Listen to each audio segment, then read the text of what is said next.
RNZ News at 11 o'clock. Good evening, kia ora tātou. I'm Evie Ashton. Netball New Zealand says a number of members of the Silver Ferns travelling party have tested positive for COVID-19 during their stay in managed isolation. The group recently returned from the Netball Quad Series in London.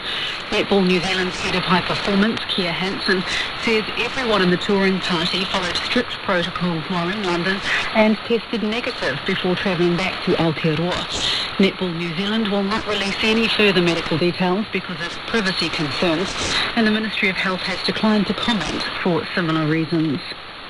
Tropical Storm Anna has caused widespread destruction and killed at least 86 people in southeastern Africa.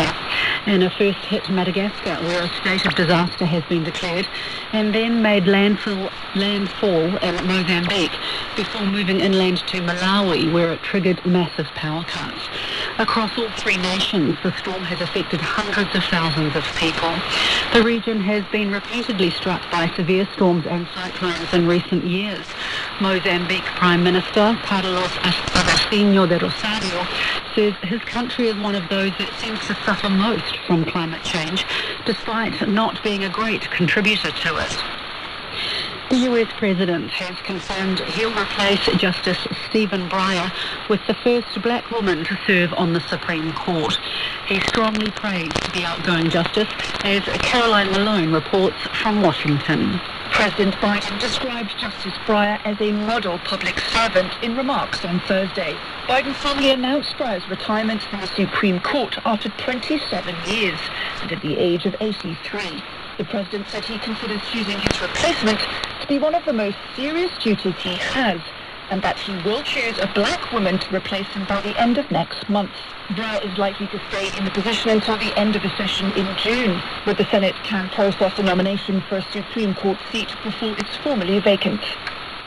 The Australian Prime Minister says he's confident an additional $1 billion in funding to protect the Great Barrier Reef will also protect jobs in Queensland. The opposition Labour Party has questioned the announcement ahead of the upcoming federal elections, but Scott Morrison says the government has already invested $2 billion in the Queensland Marine Park, and this is the next step in its reef plan. This program and this project has been many, many months in the making. It draws from the reef management reef plan up here in Queensland with the Queensland State Government, which was recently released, which we work closely with them on. This is part of a very big and ongoing partnership. This goes out over the next decade. The money will be spent over 9 years on projects such as habitat restoration and water quality improvement. A motorcyclist was seriously injured in a crash in the West Auckland suburb of Te Apatu this evening. It happened in Edmonton Road. Meanwhile, drivers are asked to avoid the intersection of Carlton Road and Davis Crescent in Newmarket because of an incident. Police say more information will be released when available. Conservationists have found a protected red-billed gull shot with a crossbow bolt in Oamaru.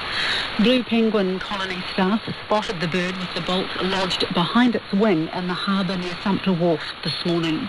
They caught the gull, which couldn't fly, and took it to the vet.